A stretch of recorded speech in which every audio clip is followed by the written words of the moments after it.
नमः सत्त्वहितङ्कराय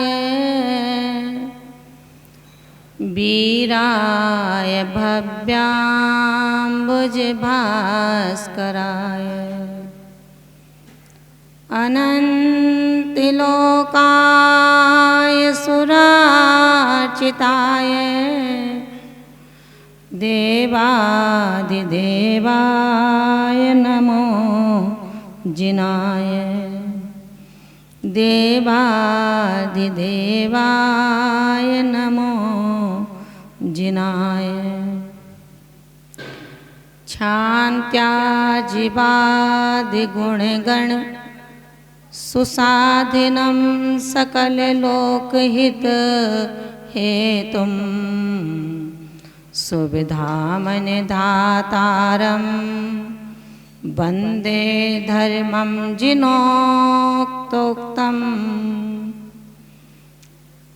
जिनके दृगों में एक बस करुणाश्रवित नित्य हो रही, जिनके हृदय से एक बस रसधार ब्रस की बह रही। स्याद्वादे मंडित युक्ति से जग को सुपथ दिखला रही, वो वंदनीय यति परम माँ विशुद्धमती कहला रही, वो वंदनीय यति परम माँ विशुद्धमती कहला रही। जब बोली आदि ब्रह्मा तीर्थंकर आदिनाथ भगवान की जय। शासन नायक तीर्थंकर श्री महावीर स्वामी की जय। पर्वराज महापर्युषण पर्व की जय। उत्तम सत्य धर्म की जय। परम पूज्य गुरुदेव आचार्य श्री निर्मल सागर जी महाराज की जय।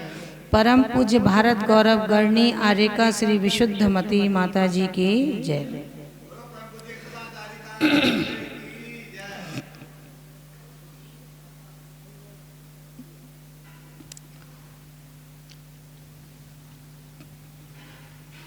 अतीत के पाप प्रक्षालन के समय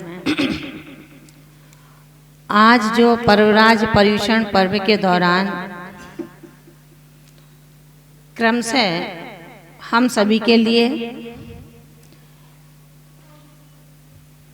उस धर्म को समझने का,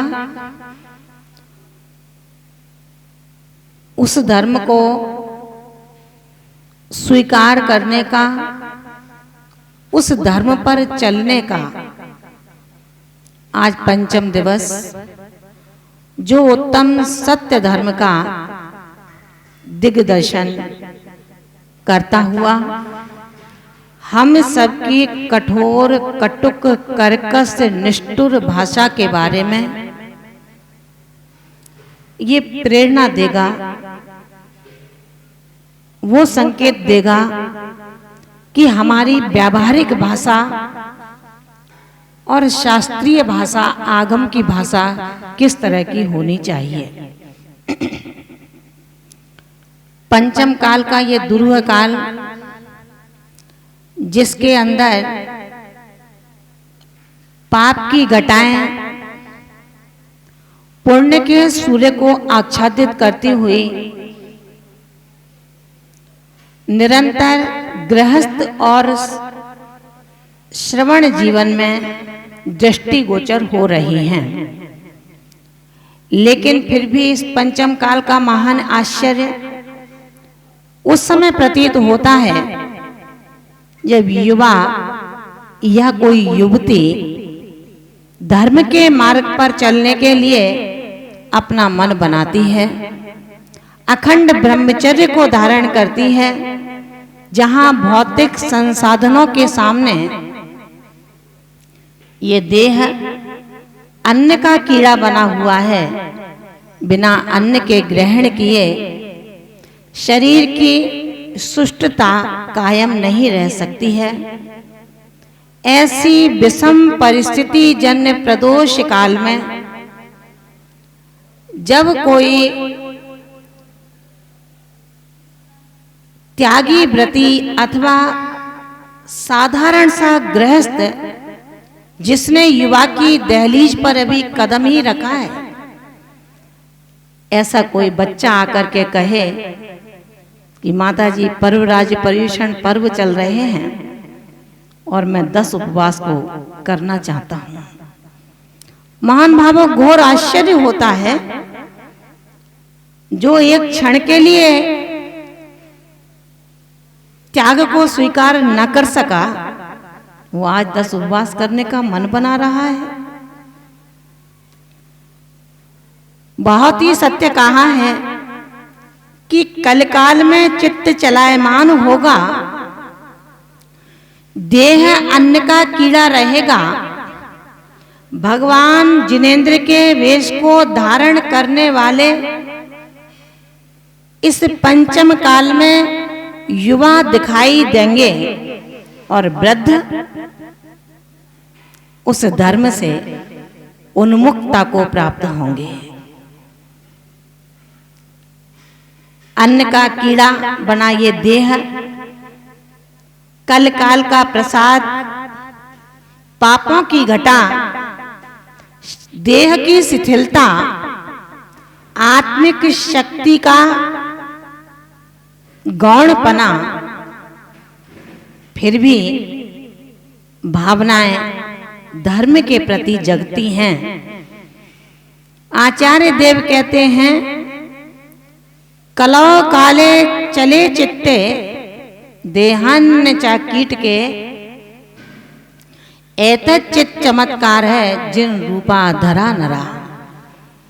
चंद्रगुप्त के वो 16 स्वप्न आज सत्यार्थ हो रहे हैं। जहां एक और धर्म की रक्षा के लिए चारित्र चक्रवर्ती शांति सागर जी महाराज ने मुनि लिंग की सुरक्षा की थी और इसको अक्षुण्णता प्रदान की। ऐसे महान उपकारी आचार्य जिनके इन चक्षुओं ने कभी दर्शन नहीं किए, लेकिन फिर भी हम उनको श्रद्धा से स्मरण करते हैं और उनके उपकार की कृतज्ञता ज्ञापित करते हैं। पंचम काल के युवावस्था में नहीं, शैशवावस्था में। अभी पंचम काल युवावस्था में नहीं पहुंच पाया। जिसके 18,000 वर्ष बाकी हों, ऐसा वो पंचम काल में आज यत्र तत्र सर्वत्र दिगंबर मुद्राएं दृष्टिगोचर हो रही हैं।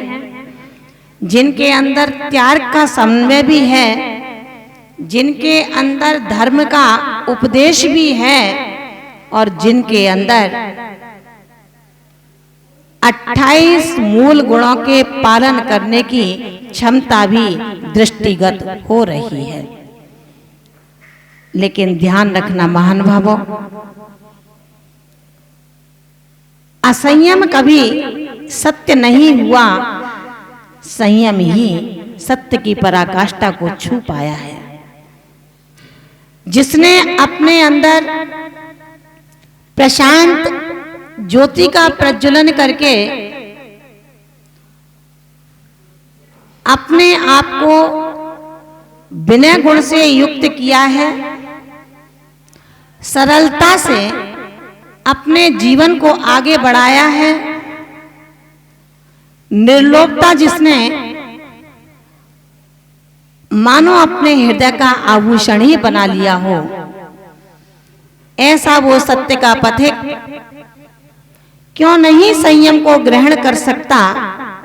जिसने सत्य का स्पर्श कर लिया हो, वो संयम से कभी अछूता नहीं हो सकता। लेकिन कहा गया है, मिथ्यात्व और असत्य के बादल कितने भी आच्छादित हो जाएं, लेकिन वो कभी भी सम्यक रूपी सूर्य को मलिन नहीं कर सकते, उसके प्रकाश को कभी धूमिल नहीं कर सकते, क्योंकि सत्य सत्य होता है। तात्कालीन पराजित जैसा लगता तो है, लेकिन सत्य कभी पराजित नहीं होता। हमें ये बहुत ध्यान देने योग्य बात है कि हम उन वचनों का अनुसरण करें, उन शब्दों का अनुसरण करें, क्योंकि ये रचना है। इस रचना के दो काम हैं। बता दूं क्या दो काम कौन से हैं? इस रचना के दो काम हैं, बाकी इंद्रियों के एक एक काम है। और इस रचना के कारण ही या तो भौतिकता के संसाधनों का अपव्यय होता है, अथवा इस रचना के कारण ही वैराग्य के रास्ते खुलते हैं। एक भ्रमित आत्मा जब अपने पथ से चलायमान होती है, अपने विचारों से अस्थिरता को प्राप्त होती है, मित्र की संगति से अपने आप को समझ नहीं पाती है, तब पूर्वाचार्य कहते हैं ऐसी भ्रमित आत्मा यदि पाप भीरू है, पाप से डर लगता है, अपने इस पर्याय की दुर्गति नहीं चाहती है, तो वो बुद्धजन के पास जाती है, विद्वज्जन के पास जाती है, गुरुओं के पास जाती है और निवेदन के साथ में, क्योंकि जिसको जो खरीदना होता है वो उस दुकानदार के पास जाता है। सोने का ग्राहक सोने की दुकान पर जाएगा और पीतल का ग्राहक पीतल की दुकान पर जाएगा, और जिसको मिर्च आदि सब्जियां खरीदनी हो तो वो सब्जी मंडी में जाएगा। कहीं भी ऐसा देखने में नहीं आता सब्जी लेने वाला सोने चांदी की दुकान पर पहुंच गया हो और सोने चांदी वाला सब्जी मंडी में गया हो। इससे ये सिद्ध होता है जिसको जैसा चाहिए, जिसको जैसे मार्ग का अन्वेषण करना है, जिसको जो पथ सुखद है, वो उनके पास जाकर के उस रास्ते का चयन करता है, उसके बारे में बात करता है। यदि अपने इस जिंदगी के अंदर कहीं कोई ऐसी घटनाएं घटती हैं जिनसे पाप का जन्म हुआ हो, अशुभ बंध के स्थानों को ग्रहण किया हो, तो कहा गया है कि भो साधक तू ज्ञानी है, अगर सत्य धर्म में जीना चाहता है तो अपनी आकांक्षाओं को कम कर लो, अपनी इच्छाओं की उपेक्षा कर दो। जब तुम अपने मन की, अपने इच्छाओं की उपेक्षा कर दोगे तो तुम्हारा मान कभी अभिमान में परिवर्तित नहीं होगा, वरन तुम्हारी ये नीति तुम्हारे मान को सम्मान में परिवर्तित कर देगी। अपनी इच्छाओं को हम निरंतर रोकने का अगर प्रयास करेंगे तो हमारा असत्य हमसे कोसों दूर रहेगा। हमारे पास जो आवश्यकता है उतनी वस्तुएं रखें तो हम सत्य के नजदीक जा सकते हैं। धन पर दृष्टि ना रखें, जमीन पर दृष्टि ना रखें, पर स्त्री पर दृष्टि ना रखें, भाई की भूमि को हड़पने की स्थिति ना रखें। जो मेरा है सो मेरा है, जो तेरा है सो तेरा है। लेकिन ज्ञानी आत्मा इसमें भी और ऊपर उठता है और कहता है भाई जो तेरा है सो तो तेरा है ही, जो मेरा है वो भी तेरे लिए है। क्या अपन यहाँ से कुछ लेके जा सकते हैं? रोज देखने में और सुनने में आ रहा है, आज अमुक व्यक्ति चला गया। रे चेतन, कल तेरा भी नंबर आएगा। जिस अखबार में, जिस टीवी पर, जिस व्हाट्सएप पर किसी दूसरे की तिये की बैठक की सूचना पढ़ते हैं, हो सकता है कल अपनी बैठक भी हो जाए।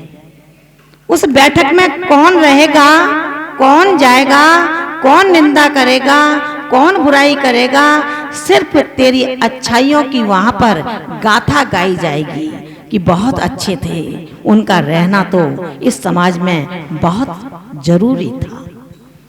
और यदि कोई शैतान दिल होगा, उसके लिए लोग क्या कहते हैं? चलो अच्छा हुआ, चला गया। महान भावों, कहा गया है अपने राग को कम करो, अपने भावों को बढ़ाओ, अपनी वाणी को मृदु करो, वाणी के बाण को हटाओ। अगर वाणी बाण का काम करेगी तो कभी घाव भर नहीं सकते, और वाणी मलहम का कार्य करेगी तो घाव कभी रिस नहीं सकते। कहा गया है राग का खूंटा जब तक मोह की रस्सी से बंधा रहेगा, तब तक सत्य दृष्टि कभी भी बनने वाली नहीं हो सकती है।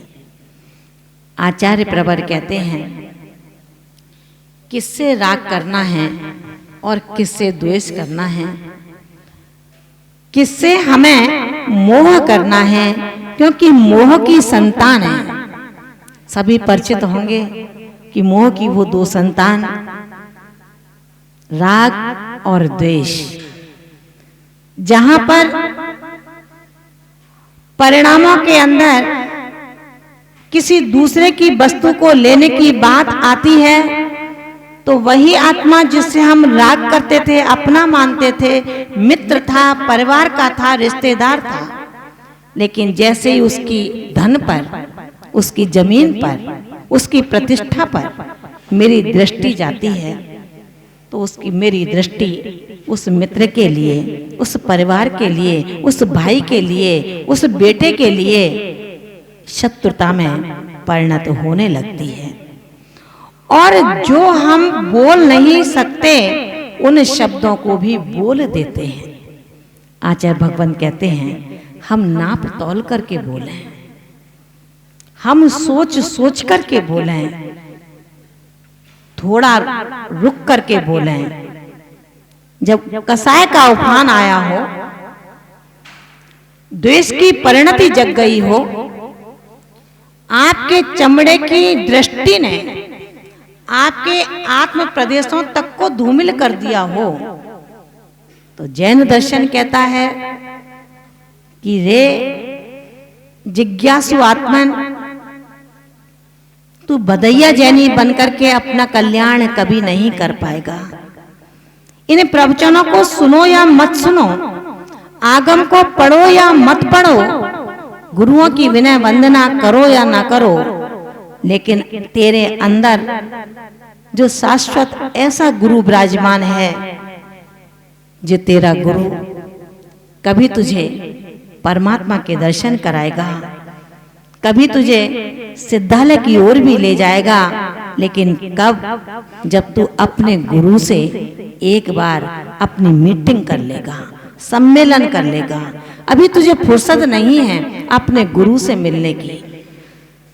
कोई किसी को गुरु बताता है, कोई किसी को गुरु बताता है। जैन दर्शन कहता है ये गुरु तो तेरे उपादान के निमित्त मात्र हैं, लेकिन उपादान तो तेरा खुद का चाहिए। ये तुझे रास्ता दे सकते हैं, लेकिन चला नहीं सकते। ये तुझे शास्त्र का ज्ञान दे सकते हैं, लेकिन तुझे भेद विज्ञानी नहीं बना सकते। देह और देही की भिन्नता तेरे अध्ययन से होगी। अपने उपादान शक्ति के लिए सत्य का सौंदर्य इस आत्मा में श्रृंगारित करना होगा।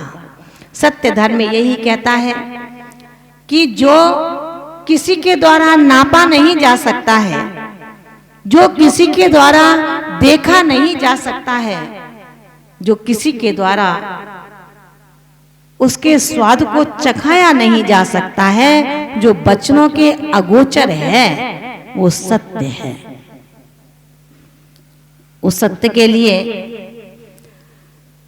10 लक्षण जैसे महापर्व, सम्यक दर्शन, सम्यक ज्ञान, सम्यक चारित्र रूप रत्नत्रय की ये त्रिवेणी, 22 परिसय, 12 भावना, ये माध्यम है उस सत्य धर्म तक के द्वार तक ले जाने के लिए। अपन 10 लक्षण पर्व में कोई 10 उपवास कर रहे होंगे, कोई पंचमेरु के 5 उपवास कर रहे होंगे, कोई 10 दिन की हरि का त्याग कर रहे होंगे, किसी ने मौन को ग्रहण किया होगा तो किसी ने 2 घंटे 3 घंटे को स्वीकार किया होगा। लेकिन जैन दर्शन का ये सत्य कथन हमें प्रेरित करता है कि हे मुमुक्षु आत्मार्थी, अगर तुझे वास्तव में अपने आत्मा की प्राप्ति की इच्छा है, अगर तुझे वास्तव में धर्म से जुड़ने की वांछा है, तो ये तरीके नहीं हैं जो तरीके आपने अपना रखे हैं। आचार्य भगवंत कहते हैं, शक्ति नहीं है तो रोज खाओ, लेकिन कसायों को जन्म न दो, क्योंकि क्रोध, मान, माया और लोभ ये तुम्हें कभी सत्य के द्वार तक नहीं ले जाएगी। जब तक क्रोध समन नहीं होगा, तो कल ही बता दिया गया था, तू अंधा का अंधा रहेगा, क्योंकि क्रोध अंधा होता है। मान तुझे झुकने नहीं देगा और माया तेरे स्वरूप को समझने नहीं देगा। सत्य धर्म तक पहुंचने के लिए निर्लोभता के साथ अपनी कथनी और करनी को हम इतना सुष्ट बनाएं, इतना सरल बनाएं, इतना प्रभावशाली बनाएं कि आपके मुख से निकला हुआ एक शब्द भी सामने वाले के हृदय स्थान को ऐसा छू करके जाए कि अगर वो घर जाता है तो मरना और यहां रहता है तो मरना। कारण बैरागियों के शब्द, सम्यक दृष्टियों की वाणी और जो 28 मूल गुण के परिपालक हैं, उनकी मृदुता भरे शब्द हमें वो दे देते हैं जो दुनिया की कोई विज्ञान नहीं दे सकता। बात चल रही थी कि इस रचना के अंदर 2 कार्य करने की क्षमता मौजूद है। वो क्षमता है एक चखना और एक बकना। मन आता है सो बक देती है, मन आता है सो चख लेती है। ध्यान रखना, रसना पर गया हुआ स्वाद जब गले के नीचे चला जाता है तो स्वादहीन हो जाता है, लेकिन वाणी से निकला हुआ एक शब्द इस हृदय के या तो आर पार होता है या हृदय में स्थापित हो जाया करता है। हमें सत्य वाक्यांशों के लिए मधुर वाणी का प्रयोग करना चाहिए, क्योंकि रसना वही है। अनेकांत के स्यादवाद में, धर्म में जीने वाला ये धर्मात्मा कभी निरपेक्ष भावना को अपने हृदय में संभाल करके रखने का प्रयास करता है, लेकिन उस निरपेक्षता को जिसमें एकांत ना हो, स्यादवाद से युक्त निरपेक्ष भावना हमें निश्चित तौर पर व्यवहार से निश्चय की ओर प्रेरित करती है, आगम से आध्यात्मता की ओर ले जाती है। लेकिन जहां पर धर्म का विध्वंस हो रहा हो, जहां पर बहन बेटियों की अस्मिता का सवाल उठ रहा हो, जहां पर अपने जो आयतन हैं उन पर उंगली उठाई जा रही हो, उसके लिए उन्होंने कहा है अपने सद्व्यवहार में सीमित हित मित बोलें। हित मित माने जो दूसरों के लिए हितकारी हो, मित माने जो सीमित हो। ज्यादा बोलने वाला न जाने क्या से क्या बोल जाता है। जितना कम खाओगे उतना ज्यादा पचा पाओगे, और जितना ज्यादा खा लोगे उसमें आप न तो सामायिक कर पाओगे, न षट आवश्यक में आपका चित्त लग पाएगा। या तो पेट पर हाथ फेरोगे या डकारें आती रहेंगी।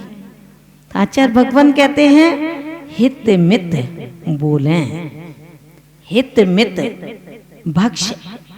भक्षण करें, हित मित आचरण करें। हित मित का तात्पर्य ऐसा नहीं है कि आप बोलें नहीं, बोलें लेकिन मधुर बोलें। जो अपने को प्रिय नहीं लगता हम वो शब्द दूसरों के लिए भी ना बोलें। जो व्यवहार अपने को अच्छा नहीं लगता वो व्यवहार हम दूसरों के लिए भी ना करें। आपको लगता है कि मेरा भाई मेरे बेटे की जन्मदिन पर कुछ ना कुछ उपहार जरूर दे, तो आपका भी कर्तव्य बनता है अपने भाई के बच्चे का जब कोई भी कार्यक्रम हो आप उसको जरूर कुछ ना कुछ उपहार दें। आपको लगता है मेरा बेटा जब विदेशों से पढ़ करके आ रहा हो, कहीं दूसरे बड़े शहर से पढ़ करके आ रहा हो, छुट्टी के दिनों में आ रहा हो, मेरा बेटा जब आए और आकर के मेरे चरणों का स्पर्श करे, मेरा मान करे, बहुमान करे, सम्मान करे, तो आपका भी कर्तव्य बनता है उस बच्चे को सम्मान एक माता पिता का किया कैसे जाता है। अपने से बड़े यदि भाई हैं, अपने से बड़े माता पिता हैं, हम प्रतिदिन उनका आदर और सम्मान करें। सुबह उठ करके हम संघर्ष के वचन न बोलें, वरन हम धर्म के वचन बोलें, सद्व्यवहार के वचन बोलें। सुबह हो नहीं पाता, सिर्फ यदि घर का नल खुला है उस पर ही हम बकने लगते हैं। साधु जीवन में और श्रावक जीवन में इन धर्मों के परिप्रेक्ष्य में कोई विशेष अंतर दिखाई नहीं देता। यति श्रमण या श्रमणी जब अपने मोक्ष मार्ग को प्रशस्त करने में लगी हैं, तो उनका ये कर्तव्य बनता है हम जब भी बोलें तो ऐसा बोलें जैसा पंडित दौलत राम जी ने महाव्रतों के लिए कहा है। महाव्रती उन वचनों को बोलता है जिन वचनों को बोल करके मरणासन भी खड़ा हो जाता है। उसके वचन दुग्ध के समान, अमृत के समान मधुरता से भरे हुए होते हैं। यदि वो साधक जो मोक्ष मार्गी है, 10 धर्मों का जिन्होंने अपना प्राण ही मान लिया है, 12 अनपेक्षाओं में के चिंतन में जो इतने गहरे उतर गए हैं, वो भला कर्कश कटुक और कठोर भाषा का संपादन करेंगे तो भला ये श्रावक कैसे साधक बनेंगे। वो व्यवहार रखें कि आपके व्यवहार की तालीम एक गृहस्थ अपने परिवार को, अपने रिश्तेदार को और अपने समाज को दे सके। अगर वो भी ये कहे कि अरे ये मोक्ष मार्गी भी ऐसा बोल सकते हैं क्या जैसा हम बोलते हैं, तो उनके श्रद्धा का वो पात्र जो कांच की तरह कोमल होता है चूर चूर हो जाएगा। उनकी श्रद्धा को हम बना नहीं सकते, बढ़ा नहीं सकते, तो हमारा अधिकार ये भी नहीं है।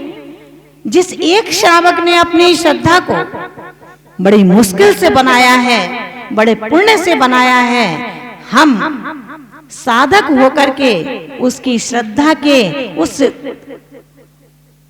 कोमल नाजुक पात्र को अपने असद व्यवहार से, अपने असत्यार्थ व्यवहार से, अपने असत्य वचनों से उसको टूक टूक करने के लिए निमित्त बन जाए। उपादान उसके स्वयं का रहेगा, लेकिन निमित्त कहीं मैं ना बनूं, इसका ध्यान हम श्रावक को रखना होगा। महान भावों, हम सभी ये ध्यान रख के चलें कि अपने इस जिंदगी के इस धर्म के दौर में जो यात्रा हमारी चल रही है, इस यात्रा में हमें ये ध्यान रखना है कि मेरे द्वारा कोई मिथ्या उपदेश ना हो पाए, कोई खोटा उपदेश ना हो पाए। आचार्य उमा स्वामी भगवंत ने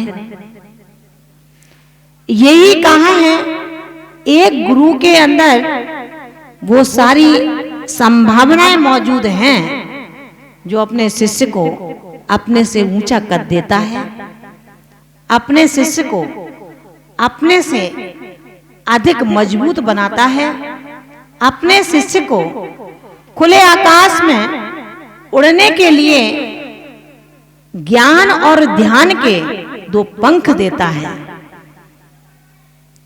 ऐसा गुरु जब शिष्य की कोई नादानी होती है, कोई त्रुटियां होती हैं, तो उस पर भी ध्यान देता है, उसको भी निकालने की चेष्टा करता है, साम दाम और दंड भेद से, क्योंकि ये गुरु के गुण हैं। यदि गुरु के ये गुण ना हो तो भला उन्हें कौन गुरु मानेगा। गुरु भी यदि शिष्य की तरह बकने लगे, गुरु भी यदि शिष्य की तरह हंसने लगे, गुरु भी यदि शिष्य की तरह चहकने लगे, तो गुरु और शिष्य में अंतर क्या रहेगा। धोबी भी अपना आजीविका के लिए नाना वस्त्रों को प्रतिदिन धोता है, अपना गुरु भी एक धोबी है। वो वस्त्रों को धोकर के वस्त्रों की मलिनता को दूर करता है, और गुरु अपने शिष्यों के मन रूपी वस्त्रों को धोता हुआ उसके चित्र में, उसके चित्त को विशुद्ध करता हुआ चारित्र का रस भर देता है। ऐसा वो गुरु जब अपने शिष्य को हित मित प्रिय वचनों से समझाता है, फिर भी शिष्य नहीं मानता तो डांटता है, और फिर भी शिष्य नहीं मानता तो गुरु अपना मुख अपने शिष्य की ओर से फेर लेता है।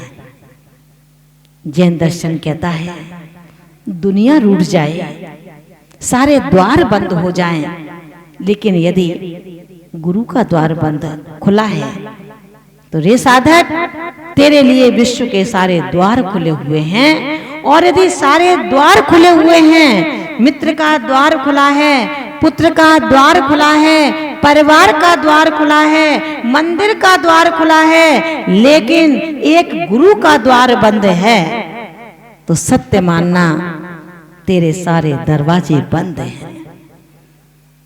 गुरु का द्वार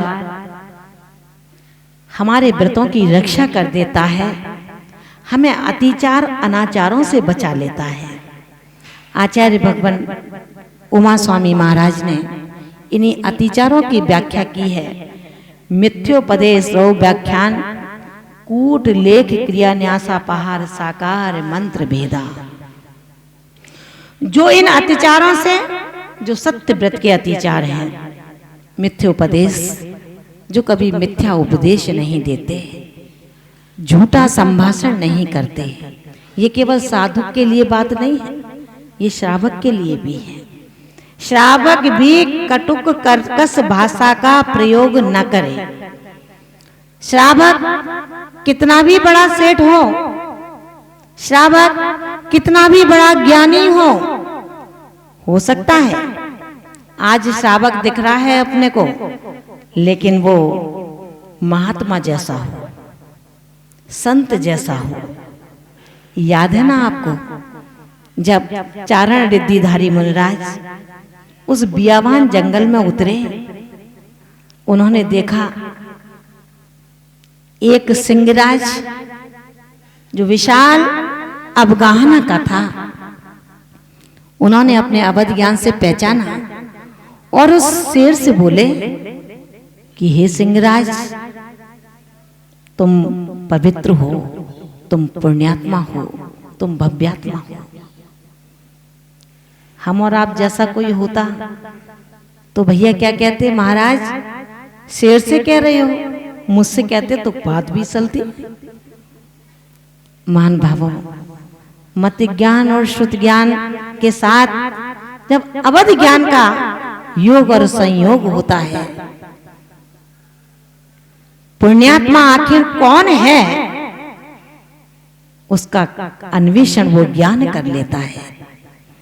सारा जैन दर्शन का आगम इस बात से भरा पड़ा है, लेकिन समय अपने को नहीं है कि हम उसको तलाश सकें और तलाश कर अपने को तराश सकें। जब शेर से कहा उन चारण युगल मुनिराजों ने कि हे सिंहराज, तुम भव्य हो, पुण्यात्मा हो, पवित्र हो,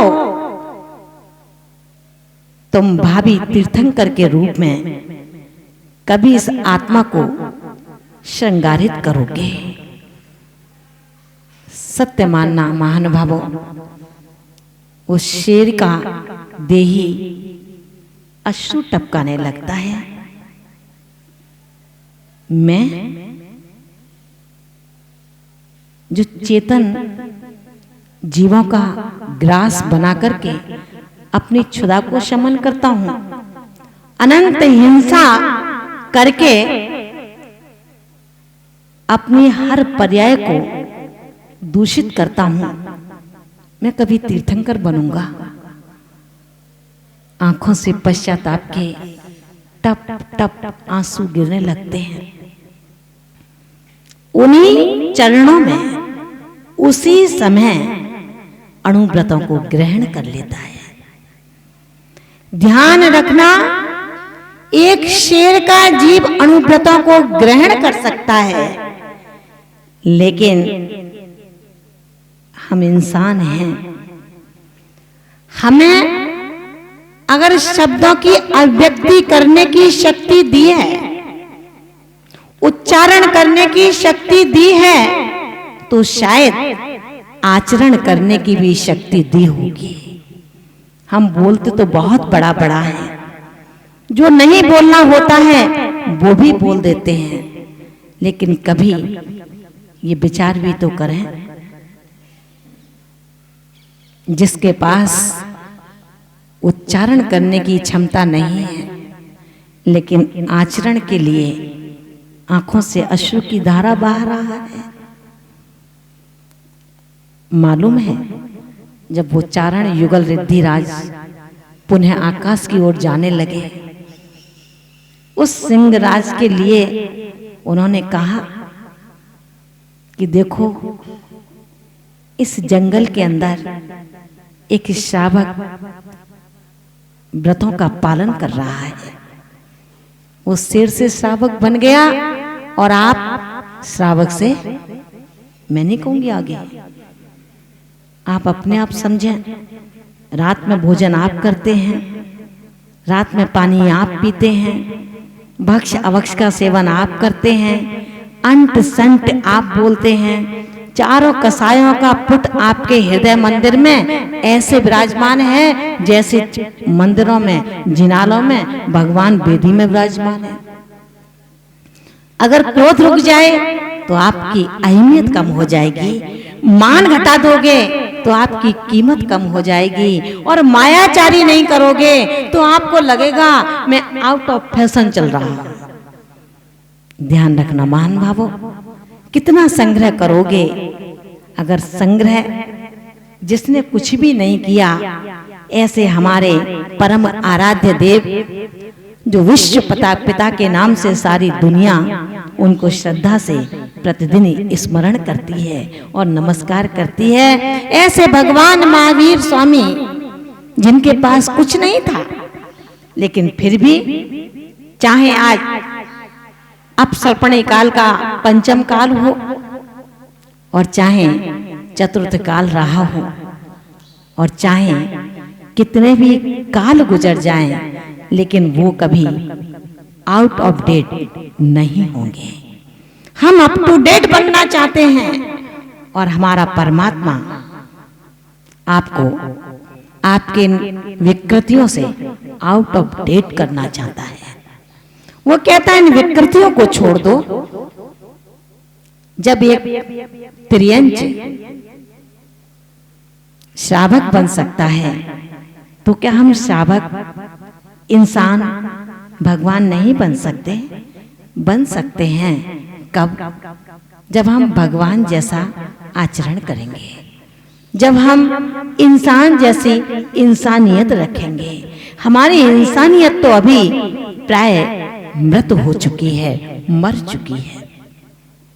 मिथ्योपदेश जो अतिचार कहा सत्यव्रत का, उसमें हम ऐसा मिथ्या मार्गी उपदेश न दें जिससे एक भ्रमित आत्मा और अधिक भ्रमित हो जाए। हम आज क्या कहते हैं, अगर किसी की दुकानदारी चल रही है, किसी का मान सम्मान हो रहा है, समाज में लोग उसकी इज्जत करते हैं, तो ईर्ष्या आत्मा उसके लिए क्या कहेगा? भैया सावधान रहना, अध्यक्ष बहुत बुरा कह रहा था आपके लिए, और हो सकता है आज वो आपके पास में आए। उसको कह दिया, अब पहुंच गए अध्यक्ष के पास में कि भैया ध्यान रखना, वो अमुक व्यक्ति आपके लिए आज बहुत बेकार बात कह रहा था, हो सकता है वो आपके पास में आए। दोनों आपस में तैयार हो गए। ना अध्यक्ष की गलती है, ना समाज जन की गलती है, जो तीसरा है उसने दोनों को तैयार कर दिया। ध्यान रखना, ये सत्यव्रत का अतिचार है, जिसके अंदर किसी दूसरे को की स्थिरता को भी अस्थिरता में परिवर्तित कर देता हो, किसी दूसरे की श्रद्धान को जो अश्रद्धान में परिवर्तित कर देता हो, किसी दूसरे की मान कसाय को गलाने के लिए हम शब्दों का प्रयोग करें, लेकिन किसी की मान कसाय को बढ़ाने के लिए हम उसे उत्साहित न करें, क्योंकि आप जिस बात के लिए उत्साहित कर रहे हैं वो मिथ्योपदेश है। आप खोटा उपदेश दे रहे हैं। खोटा उपदेश आपको सत्य धर्म का वाकया नहीं होने देगा।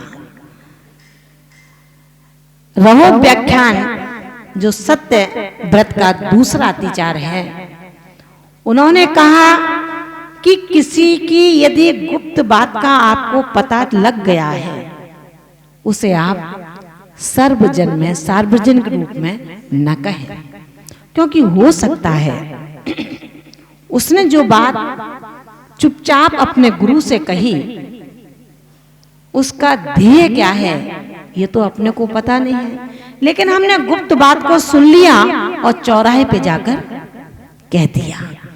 आचार्य भगवंत कहते हैं, जो वास्तविकता को, सत्यता को समझ नहीं पाता, ना जाने लोग सुनकर के उसका क्या अनर्थकारी अर्थ लगा लें और धर्म का अपवाद, साधु का अवर्णवाद, धर्मात्मा का स्खलन हो जाए। इसलिए गुप्त बात को गुप्त ही रहने दें, उसको सार्वजनिक न करें।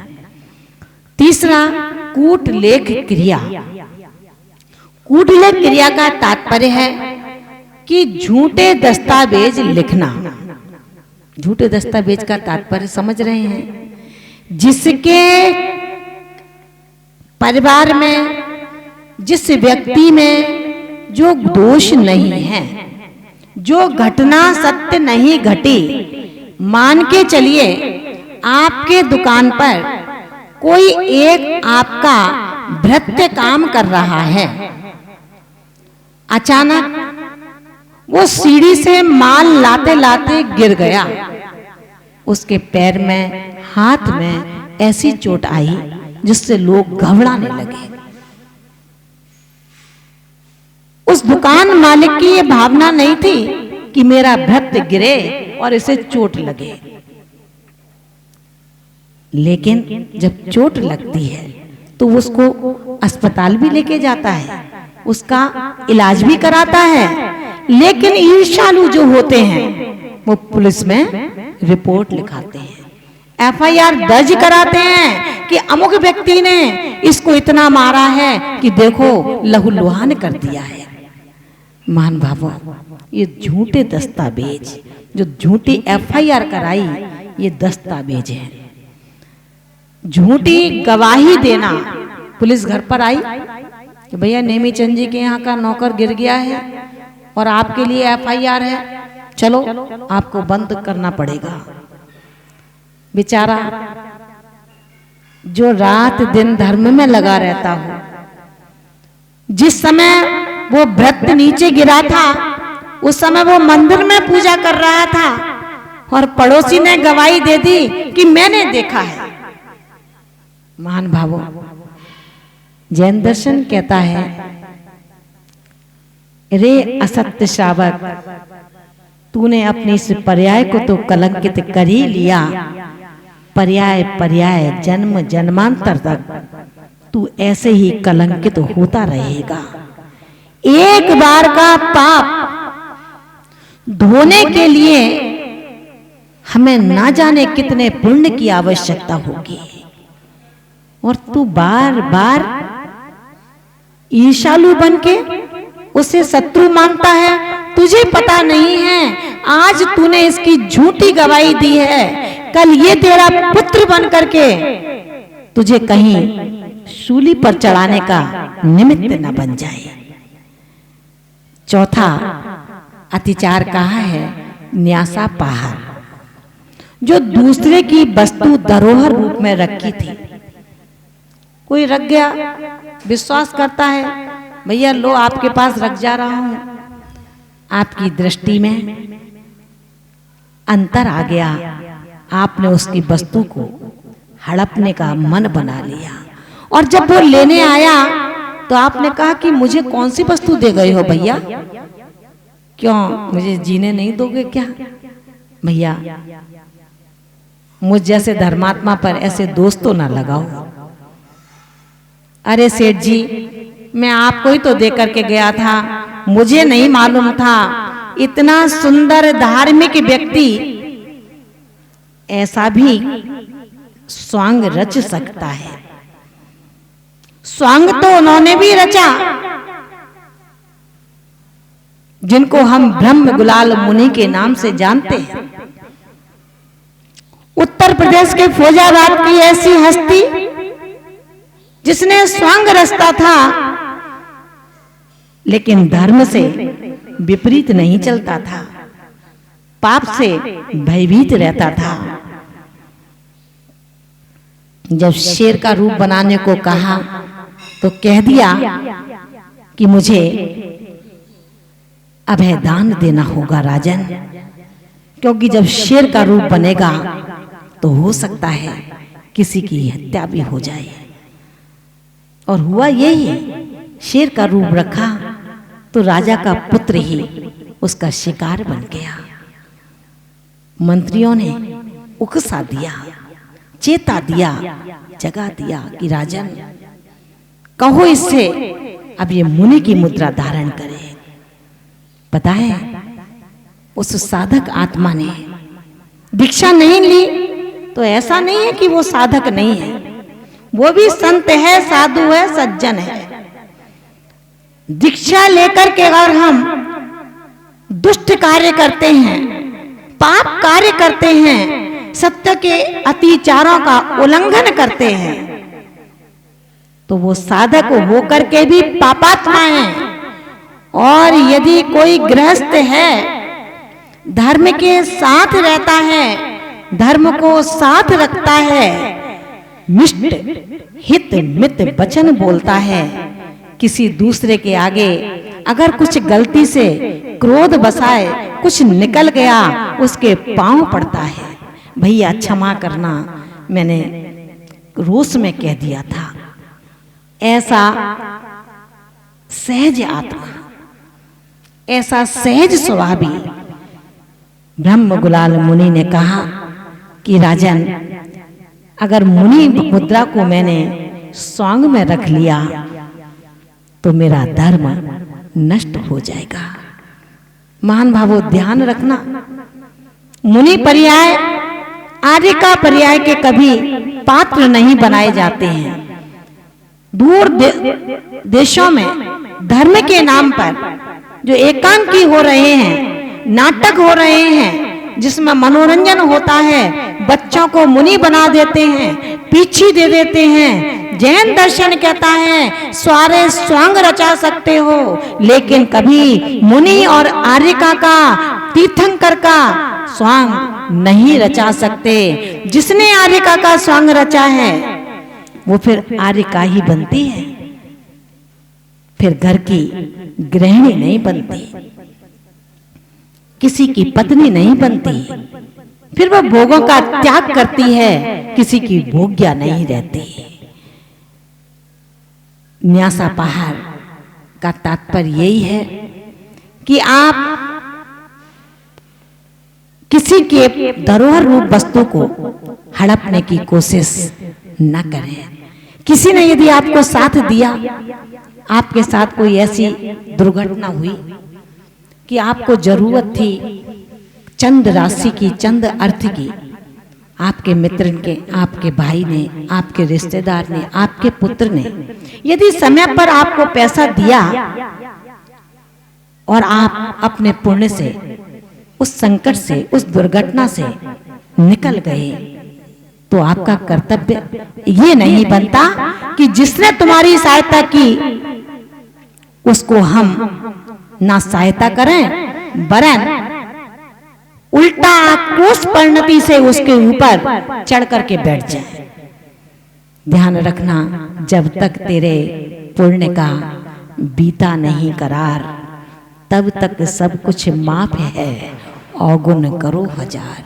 जो मन में आए सो बोलो, जो रखना है सो रख लो, लेकिन किसी दूसरे के अधिकार की संपत्ति को रखने के बाद तुम कभी अनंत संपत्ति के स्वामी नहीं बन सकते हो।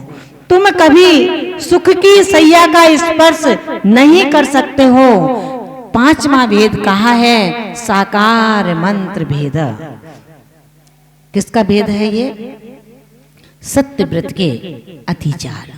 उन्होंने कहा दूसरा कोई व्यक्ति यदि संकेत से कोई बात करता है और आप उसका संकेत समझ जाते हैं और आपने झटपट उसे उजागर कर दिया,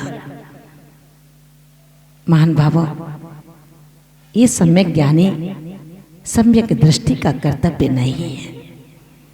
ये विद्वान आत्मा का कर्तव्य नहीं है कि किसी के संकेत की भाषा को आप शाब्दिक भाषा में परिणत करके उसे सार्वजनिक बना दो। इन अत्याचारों से बचने के लिए हम मन बनाएं, और इन अत्याचारों से कौन बच सकता है पता है क्या? इन अत्याचारों से सिर्फ और सिर्फ भव्य जीव ही बच सकता है। अब आप यदि पुरुषार्थ करेंगे तो आपको अपनी भव्यता और अभव्यता का ज्ञान स्वतः ही हो जाएगा। अत्याचारों से भव्य बचता है, सत्य को प्राप्त कर लेता है, और सत्य को पाने के लिए, सत्य को मजबूत करने के लिए, सत्य के वृक्षों की जड़ों को संयम, तप, त्याग, आकिंचन और ब्रह्मचर्य तक ले जाने के लिए आचार्य उमा स्वामी महाराज ने 5 भावनाओं का दिग्दर्शन किया है। क्रोध लोभ भीरुत हास्य प्रत्याख्यानानुवीची भाषणम च पंच। ये सूत्र हमें दिया। सूत्र देखने में तो बहुत छोटा है, अल्पाक्षरम बहु अर्थ द्योतकम। जो अल्प अक्षर वाला होता है लेकिन बहुत अर्थ का द्योतक माने प्रकाशित करने वाला होता है। ऐसा वो सूत्र आचार्य उमा स्वामी भगवंत ने कहा, क्रोध प्रत्याख्यान से आप सत्य धर्म को प्राप्त हो सकते हैं। लोभ के प्रत्याख्यान से आप सत्य धर्म की मंजिल का स्पर्श कर सकते हैं। भय के प्रत्याख्यान से आप अपने गंतव्य तक पहुंच सकते हैं और हास्य प्रत्याख्यान से आप अपने को असत्य से दूर कर सकते हैं। इसके बाद जो अन्वीची भाषण है, वो भाषण जो आगम में लिखा है, जैसा आगम में कहा है उसको वैसा ही कहना। अगर आगम में आया है कि जो 11 प्रतिमाधारी है वो उत्कृष्ट शावक है, उस उत्कृष्ट शावक की वंदना जघन्य शावक का कर्तव्य है। और यही कारण है किसी बुद्धजन ने ये आरती बनाई होगी, छठी आरती प्रतिमाधारी। वो कौन से प्रतिमाधारी की? जो उत्कृष्ट शावक है, 11 प्रतिमाधारी है। क्या हमारा ये कर्तव्य बनता है कि हम 11 प्रतिमाधारी की उस आरती की लाइन को निकाल दें? क्या हमारा ये कर्तव्य बनता है? जो साधारण श्रावक है, सही मायने में श्रावक भी नहीं है, जिसका ना श्रद्धा है, ना विवेक है और ना क्रिया है, वो काहे का श्रावक? जैन दर्शन तो श्रावक उसको कहता है जो श्रावक के पद को, दर्जे को, कक्षा को प्राप्त होता है, वो श्रावक है। जिसने पहली क्लास में एडमिशन लिया है वो विद्यार्थी है, जिसने दूसरी क्लास में एडमिशन लिया है वो विद्यार्थी है, जो घर में बैठा है वो विद्यार्थी है क्या? नेमीचंद जी, आप विद्यार्थी हैं क्या? जब घर में बैठने वाला विद्यार्थी नहीं हो सकता तो भला जिसके पास 25 मलदोस बैठे हों, जिसके पास 8 मद बैठे हों, 7 व्यसन बैठे हों, अनायतन और मूढ़ताएं बैठी हों, भला वो कैसे श्रावक हो सकता है? और जिसने इन मलदोषों का बुद्धिपूर्वक त्याग किया है, अपने श्रद्धान को जगाया है, क्षुल्लक और क्षुल्लिका की संज्ञा को प्राप्त किया है, क्या साधारण ग्रस्त का कर्तव्य नहीं है उसको अर्घ समर्पित करे, उसकी आरती उतारे?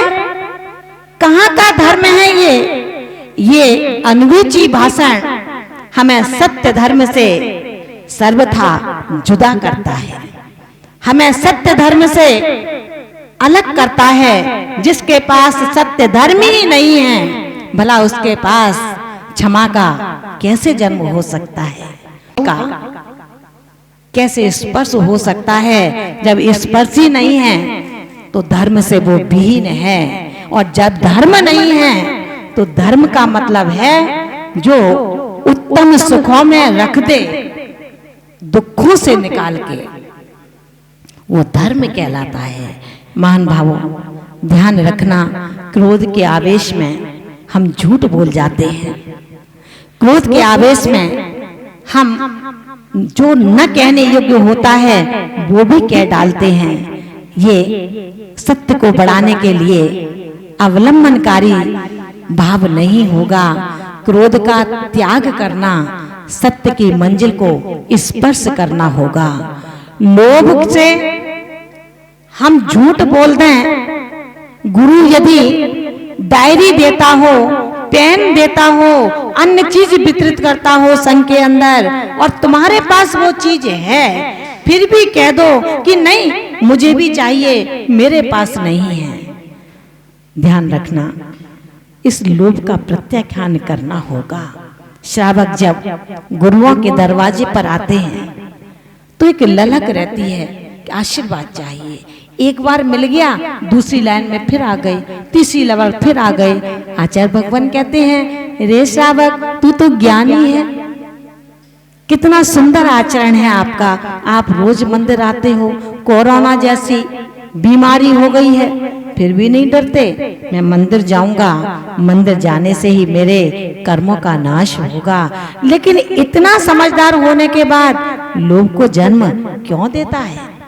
लोभ का त्याग कर दे, जो भय के कारण झूठ बोल देता है। काम ऐसा ना करें जिससे हमें भयभीत होना पड़े। हम एक बार असत्य बोलेंगे, उस असत्य को सत्य में परिवर्तित करने के लिए 100 और असत्य का अवलंबन लेना होगा।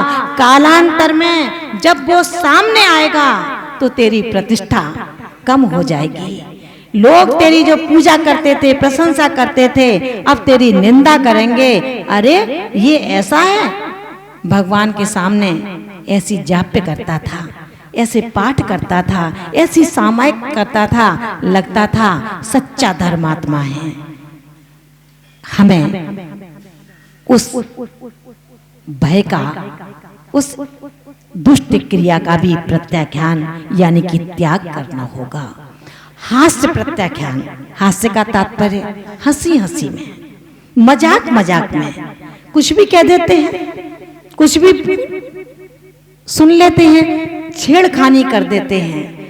जैन दर्शन कह रहा है, मैं नहीं कह रही हूं, मेरी बात किसी को नहीं माननी, लेकिन जैन दर्शन की मान करके मनमानी नहीं करनी, तो आप पाप से बचेंगे और शुभ में चलेंगे।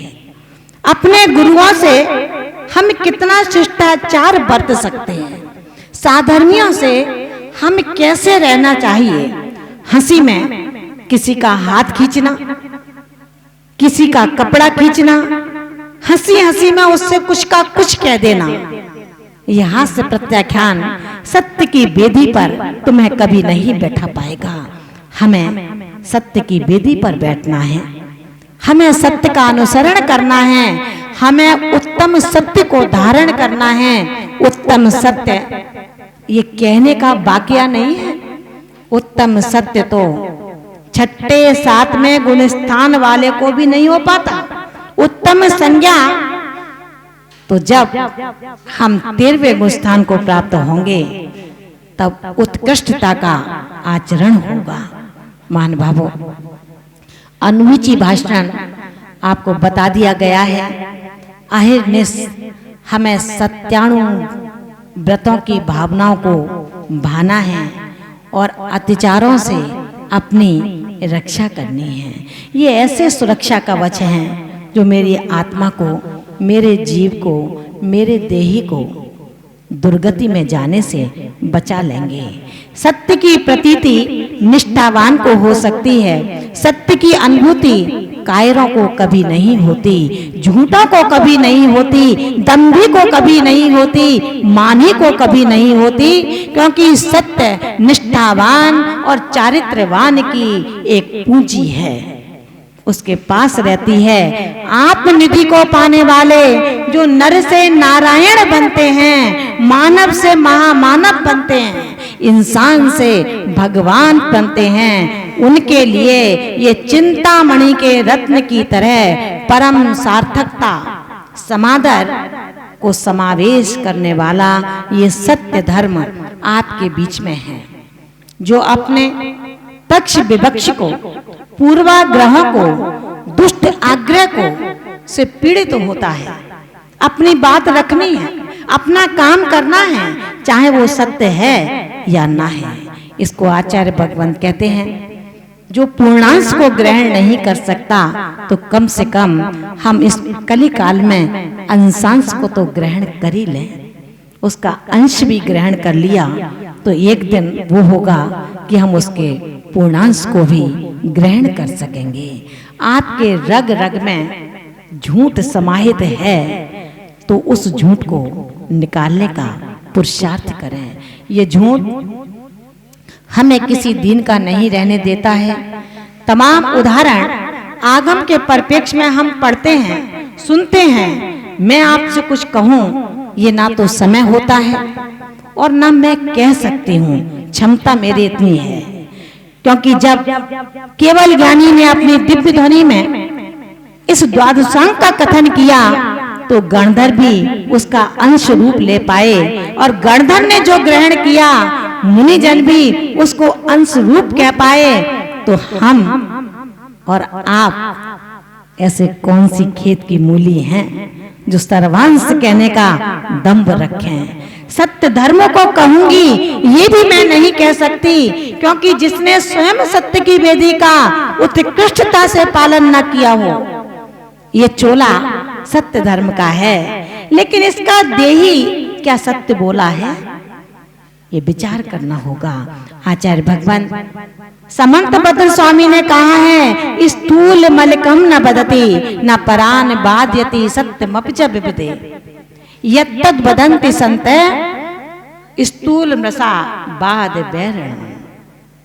ध्यान रखना महान भावों, जो ना खुद स्थूल झूठ बोलता है, ना दूसरों को बुलवाता है, और ना ऐसे झूठ को बोलता है, जिस ऐसे सत्य को बोलता है जिसके बोलने से कहीं विपत्तियां सामने आ जाए, ऐसे सत्य को भी नहीं बोलता है।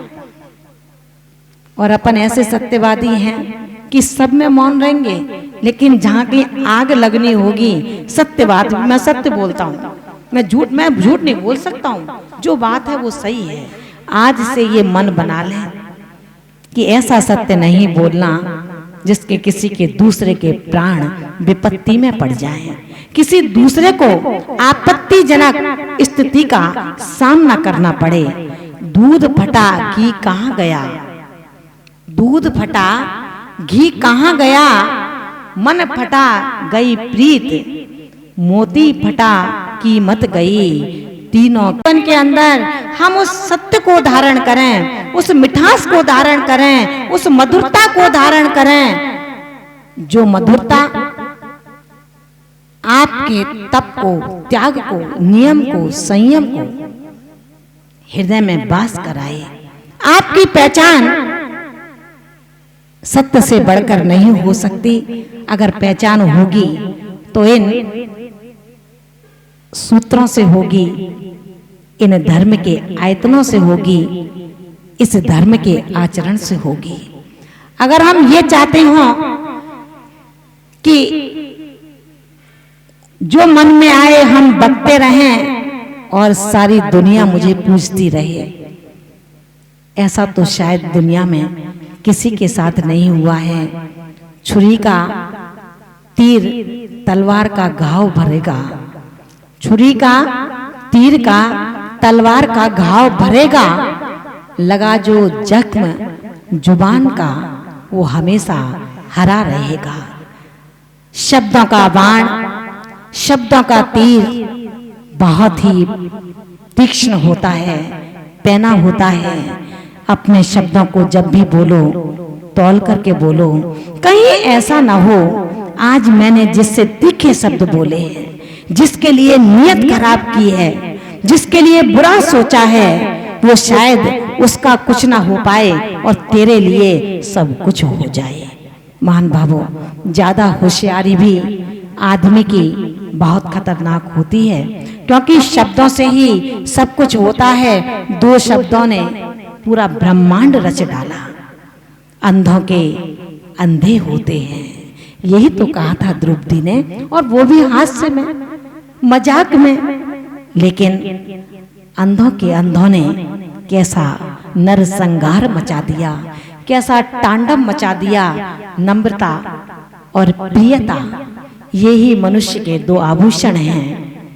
हे श्रद्धालु शावको, हे साधको, केवल आपसे यही कहना चाहूंगी कि आप भी अपने व्यवहार को सत्य में बनाएं, अपने आचरण को सत्य की महिमा के साथ जोड़ें, अपने आधार को सिद्धियों की प्रसिद्धि के लिए नहीं वरन शक्ति के प्रभावशाली व्यक्तित्व से जोड़ने का प्रयास करें। आपका यदि सत्य जीवन में उतर जाता है तो देवता भी आपके चरणों का आश्रय ले लेते हैं। अग्नि भी उसका नीर में परिवर्तित करके उसकी रक्षा कर लेता है। और यदि कोई ऐसा दंश वाला जहरीला विषयुक्त सर्प भी होता है तो वो भी गले का हार बन जाता है। ध्यान रखना महानुभावों, विषधर ने दसा था और उस सत्य ने विष को हरा था। वो कोई और नहीं धनंजय सेठ थे। उनकी सत्यता थी कि धर्म से बढ़कर के कुछ नहीं होता है और धन से खराब दूसरा कुछ नहीं होता है। ध्यान रखें, युधिष्ठिर ने हर चीज में अपनी उत्कृष्टता रखी थी। बस युद्ध को कैसे जीता जाएगा। जब महारथी कर्मयोगी कृष्ण से पूछते हैं गुरु द्रोणाचार्य जैसे शत्रु को कैसे जीता जाए, उसका उपाय बताते हैं। बस द्रोणाचार्य के पुत्र का नाम भी अश्वत्थामा था। अर्जुन ने, भीम ने, नकुल ने, सब ने सलाह कर ली कि एक साथ जोर से बोलना। अश्वत्थामा मारा गया, लेकिन कौन बोले, किस पर विश्वास होगा। सब ने सलाह की कि एक युधिष्ठिर ऐसे हैं जिन्होंने गुरु द्रोणाचार्य के स्कूल में जब पढ़ते थे तब उन्होंने ये पाठ पढ़ा था कि कभी झूठ नहीं बोलना चाहिए। पाठ याद नहीं हुआ था। एक दिन गुजर गया, 2 दिन गुजर गए, 3 दिन गुजर गए, पाठ याद नहीं हुआ। सब सहपाठियों ने पाठ सुना दिया, लेकिन युधिष्ठिर उस पाठ को न सुना पाए। गुरु द्रोणाचार्य को क्रोध आता है, खड़े हो जाते हैं, डांटते हैं कि युधिष्ठिर, मुझे नहीं पता था तुम्हारी बुद्धि इतनी मंद हो सकती है। एक छोटा सा पाठ तुम याद नहीं कर पा रहे। बस इतना कहना था।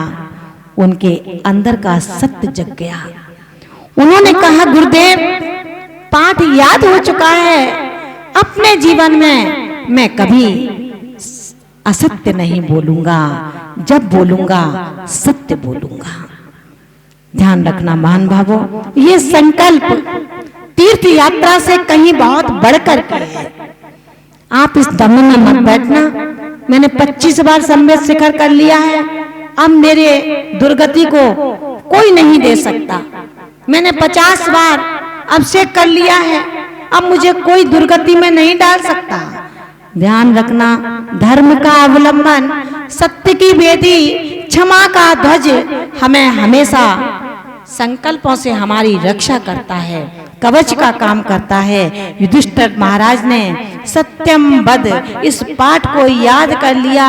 सत्य बोलूंगा, सत्य के अलावा कुछ नहीं बोलूंगा, अपनी रसना को हिलाऊंगा नहीं। सब ने यही कहा कि यदि किसी से कहलवाना है तो केवल एक युधिष्ठिर ऐसे हैं।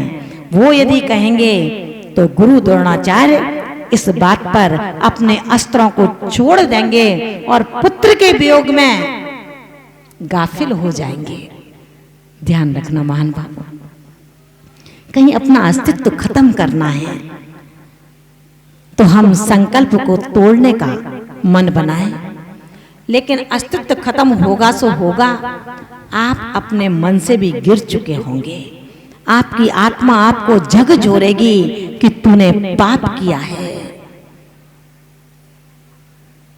श्री कृष्ण और अर्जुन ने युधिष्ठिर महाराज को तैयार किया।